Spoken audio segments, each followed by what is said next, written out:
Sulla marched on Rome twice. He proscribed and executed thousands of his own countrymen, some for their politics, some simply because a rival wanted their land. And then, at the exact height of his power, with legions who would have followed him anywhere and a Senate too frightened to object, he resigned everything and went to grow vegetables on the coast.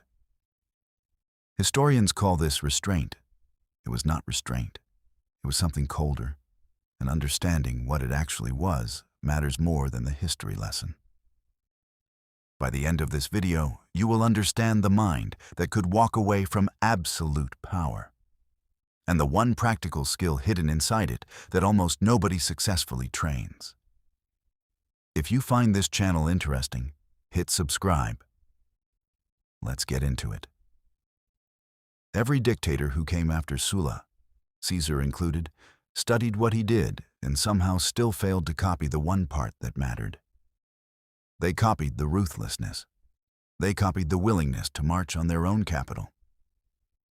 What they could not copy was the internal mechanism that let Sulla stop wanting more once he had gotten what he came for.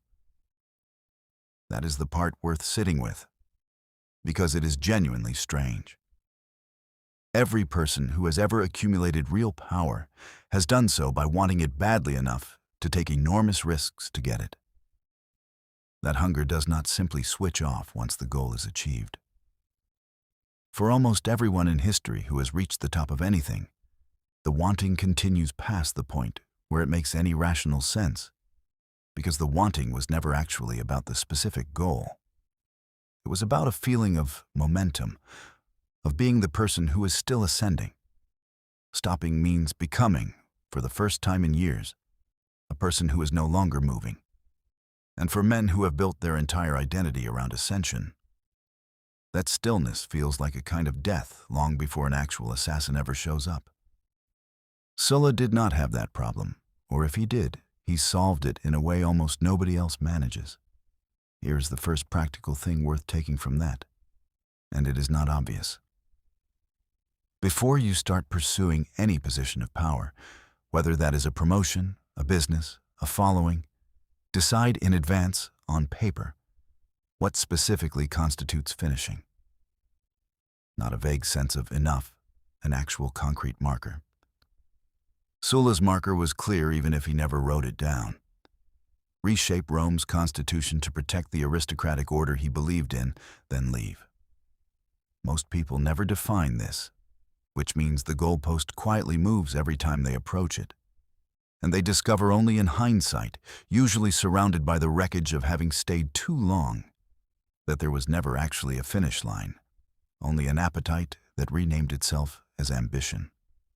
Compare this directly to Caesar, a man Sulla himself once warned Rome about, reportedly saying there were many Mariuses inside that young man, referring to his own bitter rival.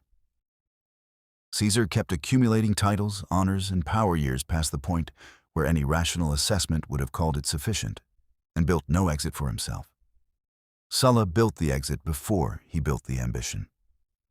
That ordering, deciding your stopping point before you begin, rather than after you're already inside the momentum, is the entire difference between the two men's endings.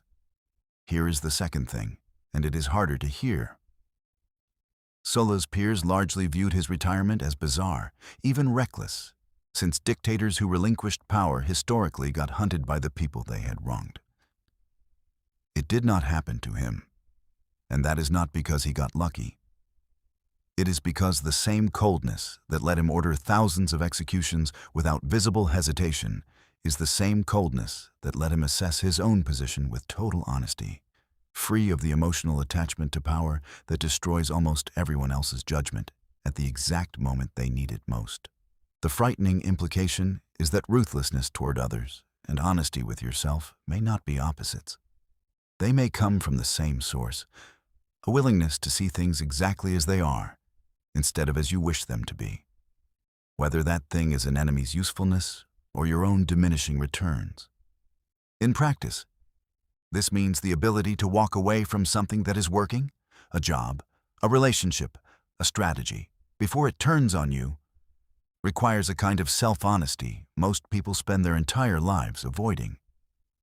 because admitting you have already gotten what you needed from a situation feels uncomfortably close to admitting that continuing is now just fear or vanity wearing the mask of ambition. Ask yourself, regularly and without flinching, whether you are still pursuing something because it is actually serving your original goal, or because stopping would mean confronting who you are without it. Sulla died quietly of natural causes not long after his retirement, a fate almost no other dictator in Roman history was granted. The lesson underneath his story is not know when to stop. Everyone already knows that in the abstract. The lesson is that knowing when to stop requires exactly the same unflinching, almost inhuman honesty that let him order the deaths of thousands without a documented moment of hesitation. The trait that makes someone frightening and the trait that makes someone wise may uncomfortably be the same trait, aimed in different directions. So here is the question worth sitting with. Is there a version of your own life, some role or identity you built through real hunger and real effort, that you are still occupying only because leaving it would force you to find out who you are without it?